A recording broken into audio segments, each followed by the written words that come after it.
activate your spirit. Thank you for joining Kelly Meehan, Spirit Baby Medium and Master Energy Therapist. Kelly believes in the power of the Spirit Baby. She speaks with babies in spirit before life, in the womb, and after life. She supports, teaches, and guides others to tune into the intuitive and mystical parts of life for greater wisdom. Join her in meeting your soul baby and build your connection and relationship with deep love and trust. Welcome to Spirit Baby Radio with your host, Spirit Baby Medium, Kelly.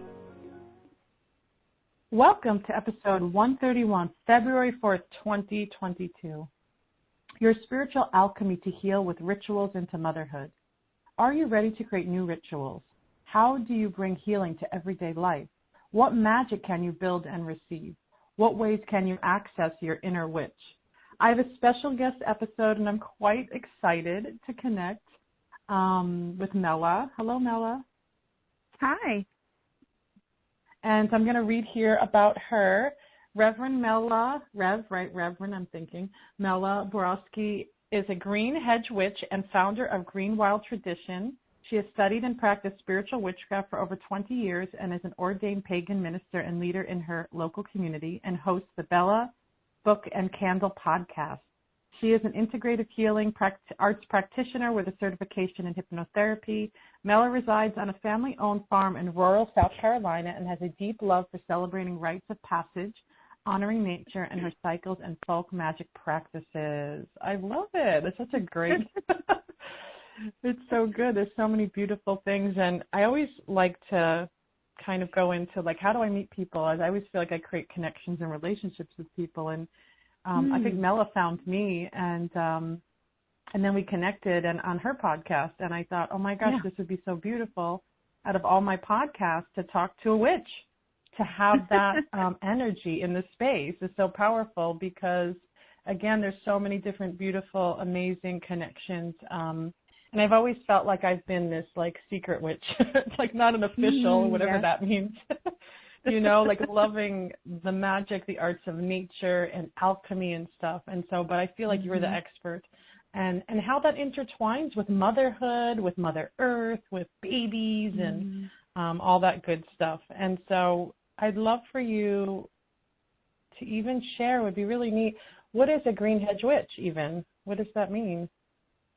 Yeah, sure. That's something that people ask me a lot because they don't understand the terms. And so it's really two terms that I've put together. It's a green witch and hedge witch. And a green witch is someone who's very connected to nature, to earth, to plants. I'm sitting in my office right now and I have, plants all around me. And I garden and I do herbalism and tea blending.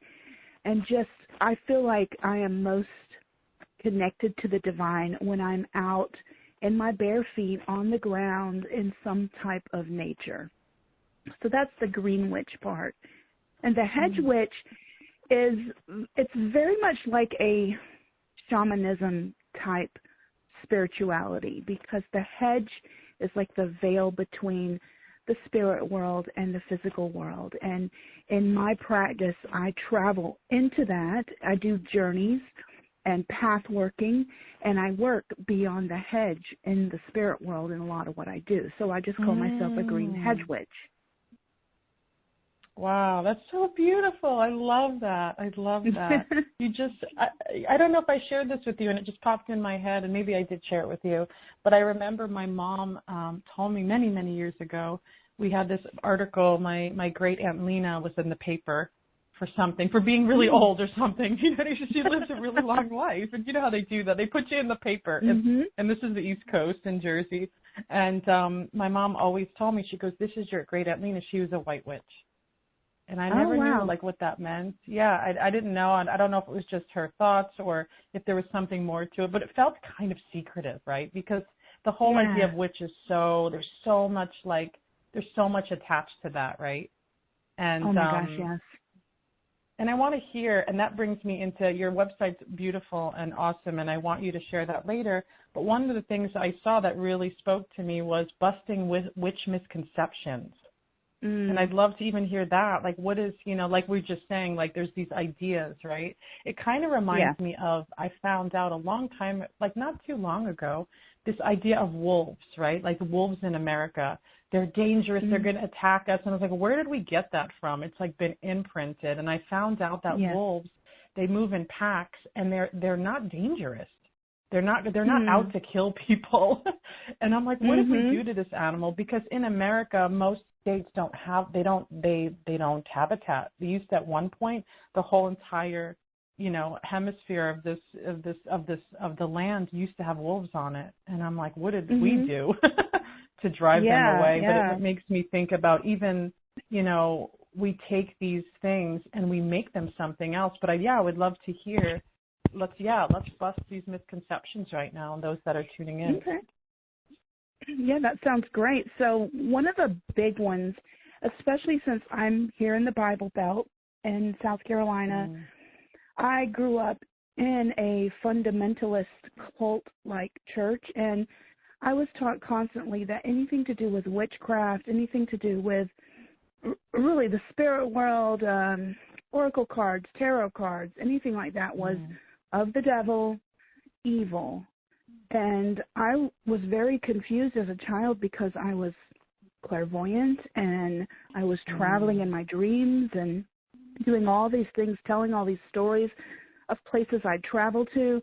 And I just thought that I was this awful, evil person and that I couldn't stop these things that were from the devil. And that just carried into my adulthood. I'm 50 years old as of December, and I look back and so much of my life was just under this idea that had been taught to me that being a witch, being this type of healer and having these type of gifts was evil. And that's a huge misconception that people have, is that we're out worshiping the devil and doing all this evil stuff. And sure, everybody, just like with anything, you've got people who are using their gifts for good, using it for selfish reasons. So I'm not going to say all witches are always using things for the community, because they're not.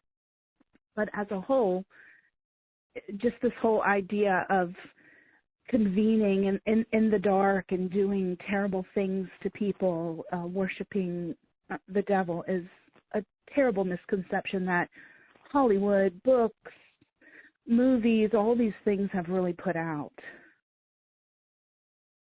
As far as some other ones go, not all witches follow the Wiccan religion. That's a huge one too. People constantly think that I am Wiccan. Wicca is a religion that is under the kind of pagan umbrella, and I know Christian witches, I know Jewish witches, I know atheist witches, pagan witches, and all sorts of witches. It's not a religion that you follow, but Wicca is a specific religion, and there are even some Wiccans that I know that don't consider themselves witches. They just consider themselves pagans. So that's a misconception as well. I'm not Wiccan. I don't choose that religion. I don't choose to have anyone, regardless of the religion, tell me how to follow my path, and people think that. Which is any gender as well, male, female, and all other genders. So it's not just witch being female. What's something that you have heard? Is there something that maybe you've heard of about witches that maybe I can bust your myth? Yeah, no, this was really good what you said, because I also was thinking Wicca, pagan were the same thing. Like I didn't really know, I didn't really know that much about it, to be honest. And I remember growing up as a kid, there were some pagans, and they were like, reckless teenagers. They're like, hey, come, hang out in the woods and around the fire. And I'm like, well, what does that mean? Like, I don't know what that means. But they were young. Yeah. And and I remember one of them came over and they saw I had pumpkins on my windows. Oh, here, listen to this. Tell me what you think about this. Because it's Halloween and I love Halloween. And he's like, you have gourds on your windows and that's bad. That's bad. I was like, what's so bad about it? He was like, it's a bad omen.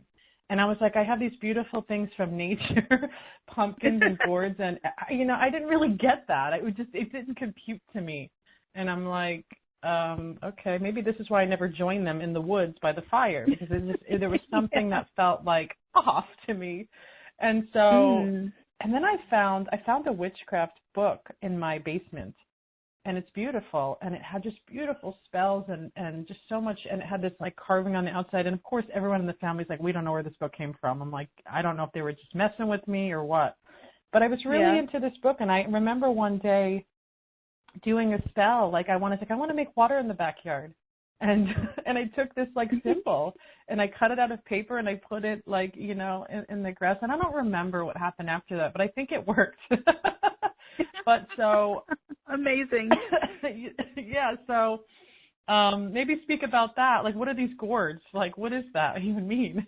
Is that? I have no idea. I've never heard of gourds and pumpkins being a bad thing. The one thing that I do know that I've researched about Samhain, which is what we consider the Halloween time period, when you put out your pumpkins, which originally it came from Ireland and they would have used turnips, but they would carve them out, and when they came to America, turnips weren't as available as pumpkins, so it became pumpkins. But you carve it out, you put your candle inside, you set it outside of your home, and it guards against the evil spirits who begin to walk as the veil gets thin. And the other thing that they would do is put a candle in the window. Now, that was for guiding the ones you wanted to come visit you to your house. So you'd have a candle in the window, and you'd have this jack-o'-lantern with a candle in it on your doorstep. So you're sending the evil ones, the ones who mean you harm, away, but you are allowing your ancestors and loved ones to come find you. I love that. So yeah, so it's good. You just kind of demystified whatever that was. That it was. I was holding that for a long time, but it could Somebody be. superstition. Yeah. Oh yeah. And again, I think he liked me, and I didn't like him, and he didn't like that. That's a whole other conversation, you know. So I felt he was trying to be like. It was really weird. Anyways, I'm so cute. I love this. Yeah, I know exactly. Like, look at you. I'm powerful, and you have this evil in your house. Like, what are you talking about? I felt like even at a young age, I had a certain level of like, okay, no, it's not working for me. Like, I don't know what this is about. So my next question and thoughts is, how do we bring a lot of people that tune in are on a conception journey, you know, just wanting that connection with mother. And what have you seen maybe in your own practice or what you have connected with other people? Is there like a conception ritual, anything that comes to mind to bring fertility into the body for the couple or for the individual? Anything come to you around that you can share? Yeah, when I have clients who are attempting to conceive or just wanting fertility for natural or going to doctors or things like that. And one of the things I tell them is you don't have to call it an altar. It could just be a sacred space, but have a space set up that is specifically for your conception journey and have symbols on it and maybe even a letter to your unborn child. And some of the symbols that are great for fertility or conception are eggs. I mean, that's, even if you think about Easter time, you have eggs, you have certain colors that you can put into it of growth, grass, anything that you're thinking of, seeds. So those are the types of things. There's certain crystals that you can get and spend time with that. It's just like a vision board or anything else that you're doing. Magic happens when you are regularly putting energy into it. So if you make this altar and you stick it in your closet and you never do anything with it, the magic is not going to happen as quickly. But if you have it somewhere in your bedroom or your living room or your kitchen and you're talking to it and you're working with it and maybe you're lighting a candle, you are stirring up that energy. And so that's one of the things that I tell people to do. Another thing that I like to do is do rituals with people to establish just a good energy around them for fertility and for conception. And I have crystal eggs that I use for that. Sometimes I will use blessed water and I will, or oils, and we will pray together, and I will bless them to be a receptacle for this baby that's coming. So probably a lot of the stuff that I do is a lot of the things that maybe you do and other people do. Maybe they don't call it witchcraft, they don't call it a spell, because rituals are in our lives everywhere. Oh my gosh, I love everything you just shared. And keep my voice here. It seems like it's going a little.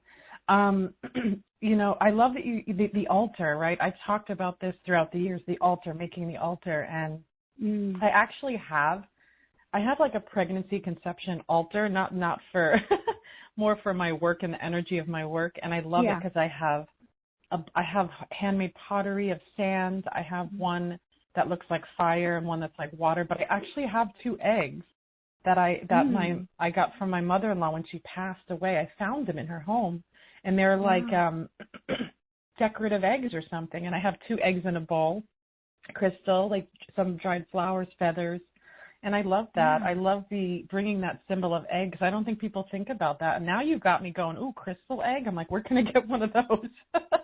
Yeah. I really love the egg. I love the egg shape, because I use that even if people aren't necessarily trying to conceive a baby, they may still want fertility in their business, fertility in their relationships.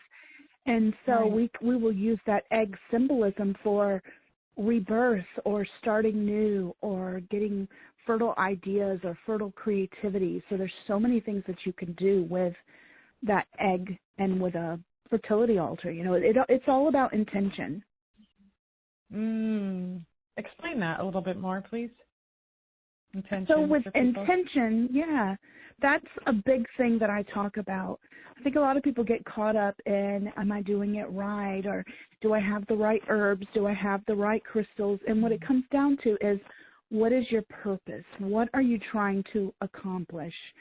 Because I'm the kind of person, I come from a folk magic kind of tradition, Appalachian, just granny witches, all of that sort of thing is in my ancestry and background. And I use what I have in my cabinet. I use what's in my backyard. And so your intention is, even if a book says, oh, you need this special herb and this special crystal, well, if my intention is, let's say I want to have prosperity for my business, then I think, okay, well, money, dollar bills have green in them, so let me go find something green. Let me find a green herb that I have in my spice cabinet, or let me go outside and find, oh, look at this shimmery, shiny, golden feather, or whatever it is I find. And it's about the intention, not about the items that you put together so much. So my intention is prosperity, and any items I find and I say, this is your job, you are here as a symbol of my prosperity for my business, that's what that becomes, if that makes sense.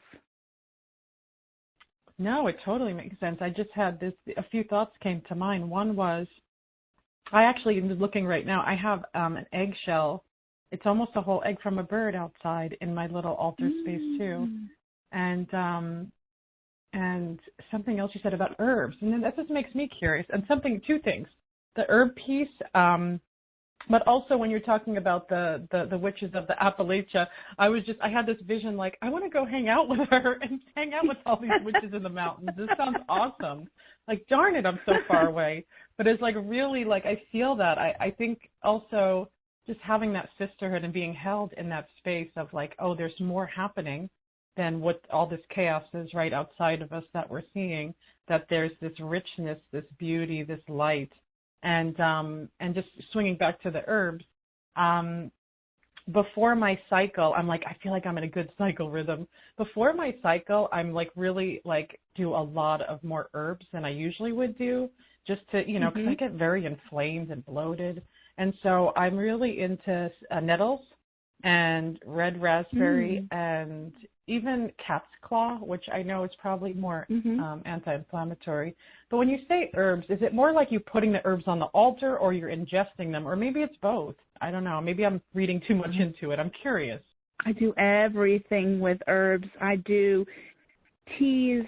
So right now, I'm loving hibiscus right now, and just different. I have so many different ones in there. Blue butterfly pea is one that I got recently that I'm trying. But I also just have herbs and dried flower petals on my altar as well, and I make spell bottles, and I have just my own ideas as well as doing research on what traditionally do these herbs represent or these flowers represent, and so I will use them in my spells. I keep everything that I use for tea or for drinking or anything like that, I keep separate from my spell herbs just in case there's any kind of crossover contamination. So that's a great tip for anyone listening. Make sure you keep those things separate. But I will use it in my spell bottles. I will use it to throw into the fire if I'm doing ritual. So many things. When I make poppets, I will stuff certain herbs into it. I grow rosemary beside my front porch. It was the first thing I ever planted in my new house because that's for protection. So I'm just, that green witch coming out, herbs are everything. And in everything that I do, I use herbs in some way. Oh, I love herbs. I just really got into them not too long ago. I would say, I'm going to be honest, and maybe other people feel this way too. Years ago, I've always loved it, but it felt very intimidating. You know what I mean? I felt like there was so much to learn, and to me it felt like such potent medicine that I was like, I don't know, how do I do that? How do I bring that in? And now I was following somebody, and I think that's what it is. I need to probably have more of a teacher, but there's so much I don't know. And I've been curious. I even got a book years ago about aromatherapy and herbal remedies in pregnancy. And I thought that was really amazing because they tell you scare you. No, you don't. You know, of course, there's certain herbs you don't do in pregnancy, but you can actually do herbs in pregnancy. And I didn't like that we're told. Like, I remember one time this woman, it was in a nail salon, and she's like, "Oh, that's lavender essential oil. I'm pregnant. You can't put that on me." And next to me, and I'm thinking, what are you even saying? Like that? Does that feel so? Where did you read that and get that fantasy from? Because and again, it makes me feel like you're pregnant, you're Mother Earth, you're nature, and there's so many good herbal things, topical, internal that you could take. And it was really, it kind of makes me angry because I'm like, again, we have to demystify that too, that it's actually safe and it's okay, you know, to do that, right? You know?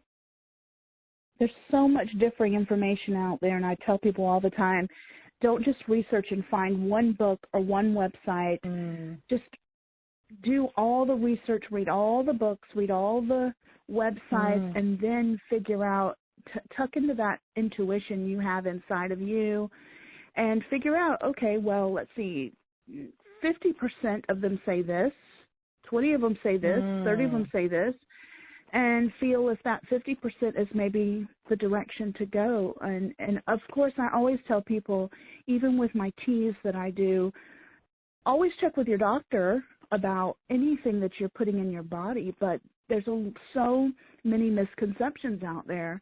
Yeah. And I think that if you are overwhelmed with the whole herbal plant ally type thing or plant medicine, just choose one. And plant ally is what I've heard it called. It's what I call it. Just choose a plant ally and really get to know that one plant ally, maybe for a month or 6 months or even a year. So, for instance, you could pick something like rosemary or like lemon balm or basil or rose petals and try it every possible way. Look up recipes and make an oil out of it. Do a bath salts with it. Cook with it if it's a herb that you can cook with. Make tea, make anointing oils. Like, there's so many different things. Sit with it, plant it, watch it grow from seed to plant, and take notes about it, and just learn one plant. You don't have to know everything. I love that. My friend, I think she said she joined an herbal lesson thing, and they had them do that. And I remember, and I'm hoping she's going to tune into this at some point because it'll be fun for her to hear. Sorry, I'm like coughing again. Hold on one second. Okay.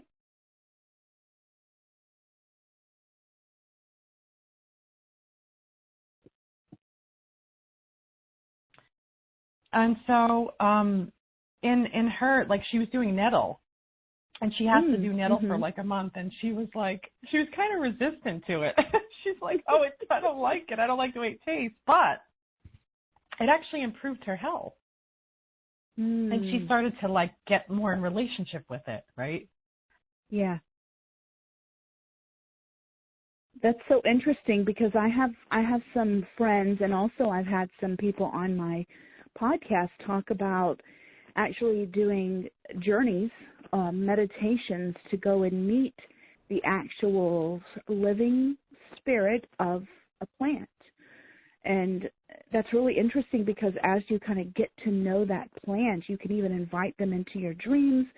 You can go visit them during meditation and just feel, some people have different gifts. I personally am clairvoyant, so I will see things. Other people might just feel things or know things. You might get a color, but they are living creatures just like anything else, just like I believe I'm very animistic, so crystals and the earth itself and rocks and everything out there has some type of spirit that you can connect with. And so it's the same with an herbal or plant ally. You can connect on a deeper level and have it and just say, what can I learn from you? What do you have to teach me? And see what happens.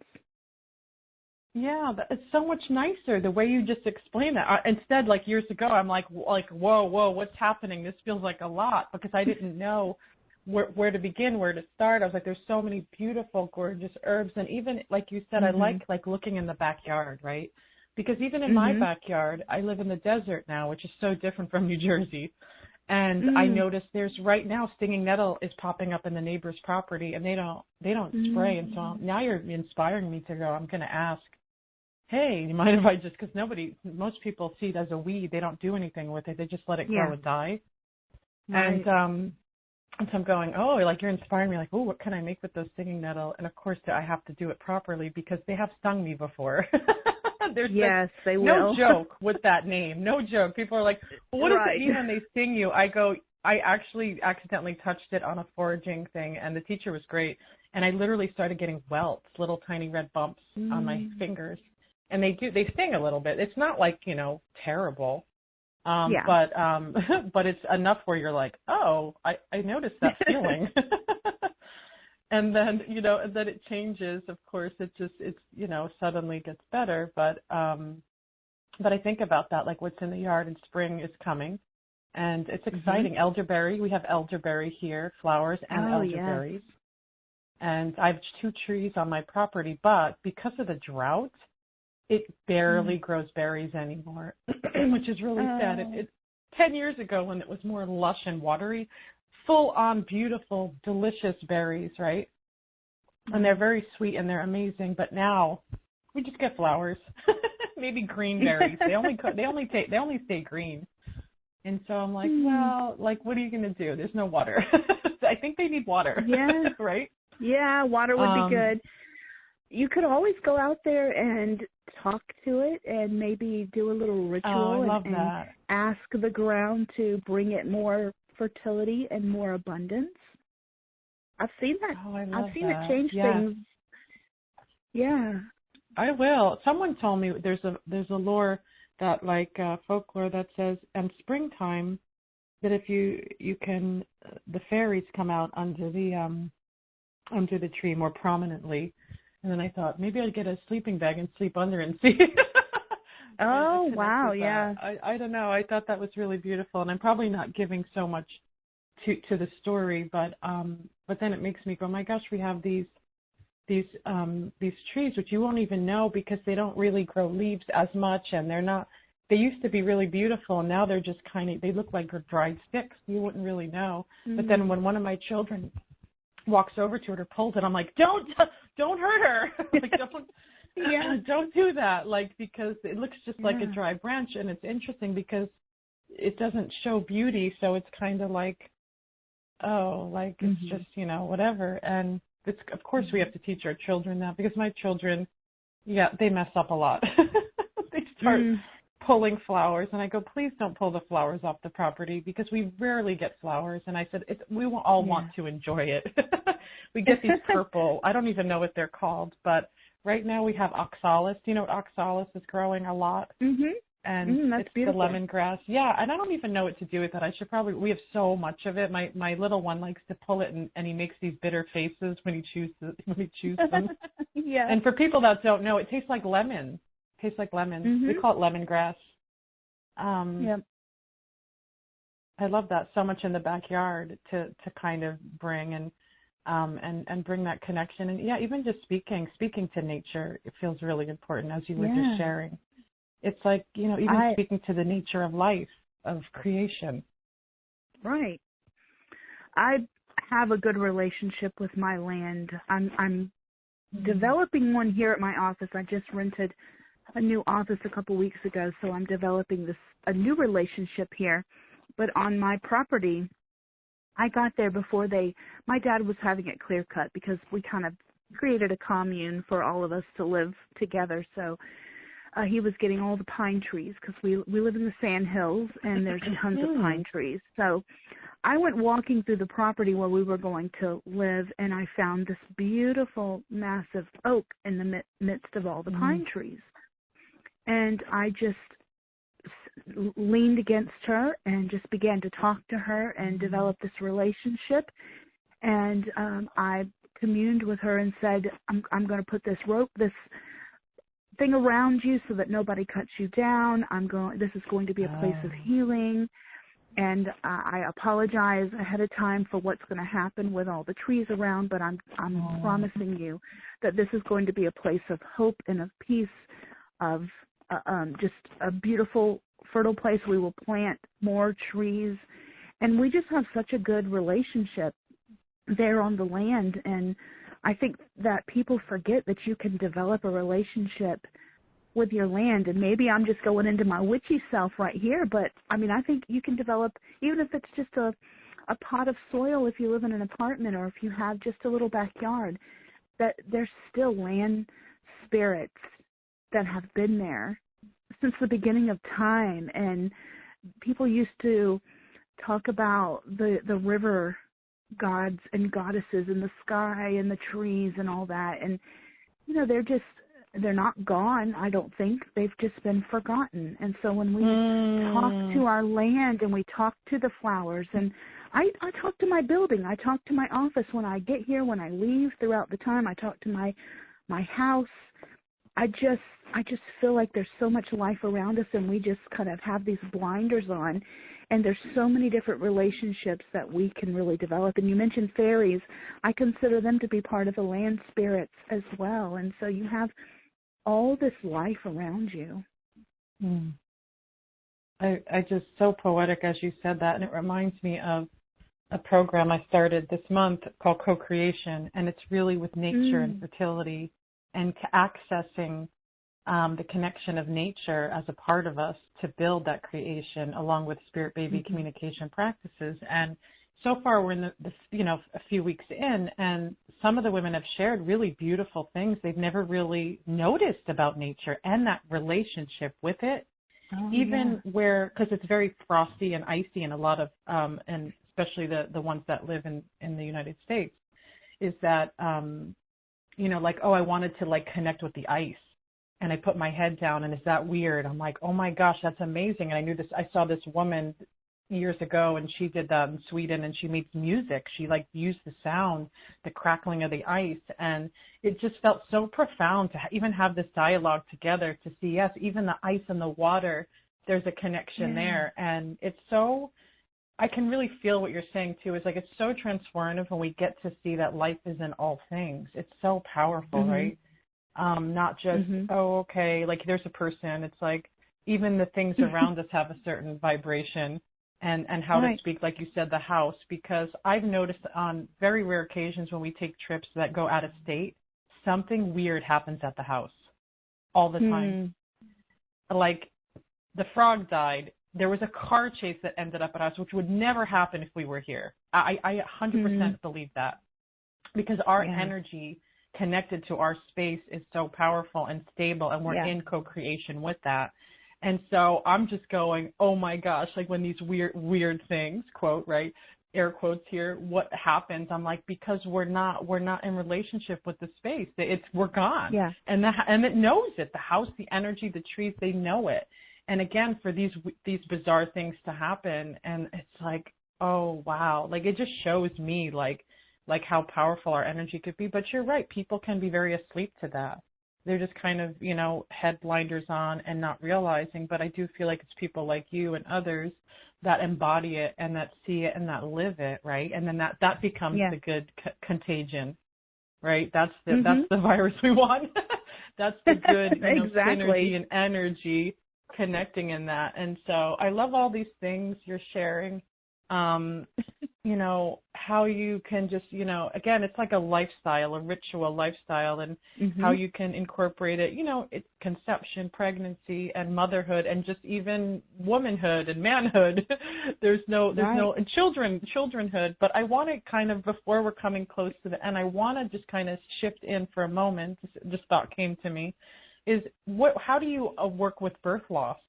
Whether it's miscarriage or infancy loss, like what kind of ritual have you seen or experienced with others? That would be really helpful, because a lot of my community, I'd say like high percentage, the people that come to me have had some kind of loss, whether it's miscarriage, stillbirth, infancy, or loss of even time of conception, and that's a really big area. So what have you done in that space?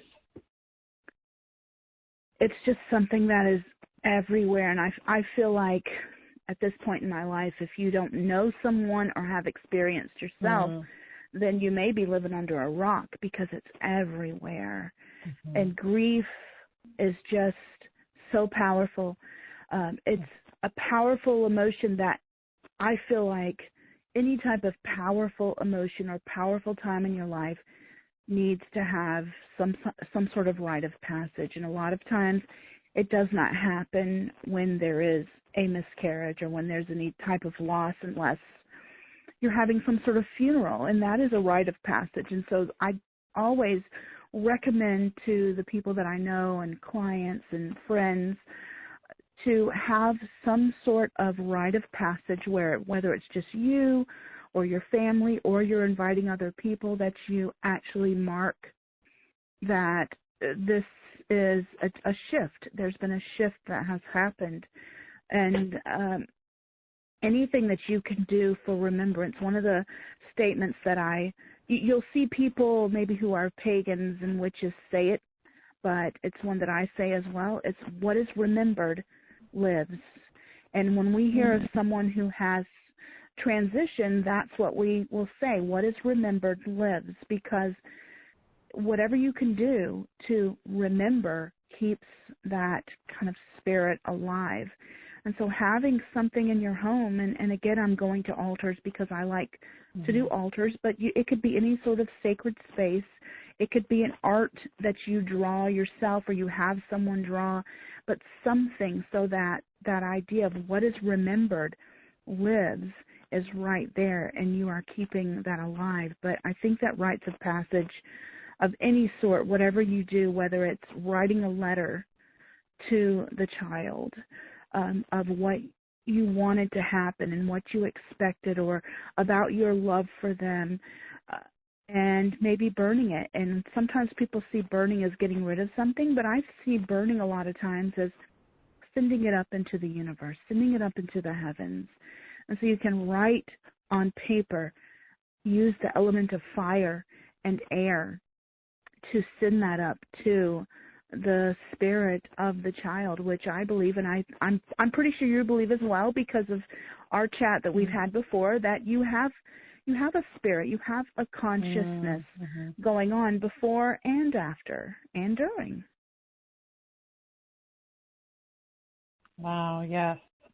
I love that. I haven't heard that saying before that you shared. I haven't heard that. So, but that's really helpful. That's very guiding again, because, like you said, it's like grief is there in the journey. The journey of creation is very unknown and unpredictable in so many ways. And yet we have to step up to the altar of our own hearts to go, okay, I'm here to receive this being, and let's see what happens. And I love that we can intertwine ritual, herbalism, intention into all parts of the journey. It's not just one part. And like I said, even into our children. I know I'm trying to instill ritual into my children in ways that I never got to experience, right? And it's fun. It's joyful. It's like, and then how they could be a part of it too as they get older, to see what does that look like, and let's build something. Yeah. Like I tend to build a altar every year, whether it's indoors or outdoors, for my mother and my brother, and their deaths, that they were weeks apart. And so I do that, and it feels good. And sometimes the kids get involved and sometimes they don't. And from that space, and it does, it brings me more healing than just sitting and thinking about it. Like it to me felt very impulsive. I just started to do it. And then I sat with it, and I remember this one time with my mom, I said, I'm going to go eat and sit next to my mom, and she's going to come have lunch with me. Just saying that, I was like, oh my gosh, it felt so, I literally felt light in my body, like she's coming to eat lunch with me now. Like it felt so present. And, but I didn't know until I was open to go, what does this mean? And I do feel like it's important, especially with loss. What kind of rituals are we doing? We can't pretend not to do anything. It's damaging and painful to just pretend, or if a doctor's like, just move on and have more, or whatever they say. It's just, no. We need to come back to this. We have to be so compassionate with ourselves, because we can't, grief doesn't just go away. And some people have grief for years, and you have to be just so full of just self-love and self-compassion, because other people aren't going to understand it, and they're going to think, well, why isn't that person over this yet? And you are on your own journey. And if it takes 10 years or 1 month, then that's fine, or 1 day, or whatever it takes. It's your journey, and you have to be compassionate with that. And so if you are on this journey of grief, which it is a journey, it's ups and downs, and some days you're okay, some days you're not, having a space to just go and stand in front of, or go sit outside, and having something to do, it feels like it feels like you are taking an active part in it. So like with the writing a letter, or having this symbolic space in your home, it gives you almost like an anchor for your grief to heal. So perfectly put. I'm so in line with what you're saying, and that's the biggest thing with my clients. I'm like, where's the compassion and the self-love? People think, I did it already. Like, no, it doesn't work that way. What do you mean you did it already? It doesn't work, but it's the harshness we put on ourselves. And I do a monthly bereavement group with these amazing women that are all in connection with their spiritual awareness of their light child. And they're bringing that in a daily practice, throughout the week. And some, are in different levels. Like you said, the journey of grief, it changes all the time. And and there is this transformative light in there. And I love how you shared that. And so thank you for sharing that in that way. For those that are tuning in, I know they'll find some heart and peace in it. That's just not me saying it, like you're saying it too. It to me is like, look, see, it's like it's many of us that understand that co-creative connection with relationship, life, and who I call the children of light, just to give the sons, the daughters that have not made it in this plane. And so we're coming to the end. I want to hear I want you to share your website, ways that people can connect with you, if you have however that is, and any final words. Yeah, thank you so much for having me. This has just been a great conversation. And my business is 3 Rays of Light, and I do hypnosis. I have clients all over the world, so you don't have to be able to come to my office in South Carolina. I do coaching, spiritual coaching, rituals, full moon ceremonies, all sorts of things, workshops. and that's a number 3, so 3raysoflight.org. And I also have the podcast, Bell, Book, and Candle, and that's BELLE, as in Southern Belle. It's a witchy podcast, very much focused on wellness and just finding magic in your life. So I'd love to have people listen to that if they're interested in just some more witchy wellness topics. As far as just a final statement, I'm really all about learning to love yourselves and just that compassion we talked about. So I would just tell people to learn to be able to stare at themselves in the mirror, because unless you're connecting with the spirit of yourself as a worthy creation, it's going to be very difficult for you to go and do anything, regardless of whether you are doing witchy things or religious or spiritual or anything else. If you're not connected to yourself first, you're not going to find your purpose, or you're not going to find the happiness and the joy and the connection in anything else until you really get to know your own deep spirit. Wow, so beautiful, Mela. Thank you so much for joining. Thank you. And thank you, everybody, for joining episode 131, Your Spiritual Alchemy to Heal with Rituals into Motherhood. If you like my podcast, please subscribe, leave reviews. And remember that I have a book. It's a journal. It's called Sacred Communication, a Spirit Baby journal, which is available. And currently, right now, Spirit Baby Oracle cards, Answers from Spirit Baby, are in the middle of being reprinted. And so that's available too. And you can visit me at my website, and I will share more of that in just one moment. This is Spirit Baby Radio. Thank you for joining Kelly in the energy of awareness, love, healing, and soul communication. Please join the next episode at www.soulbabycommunication.com.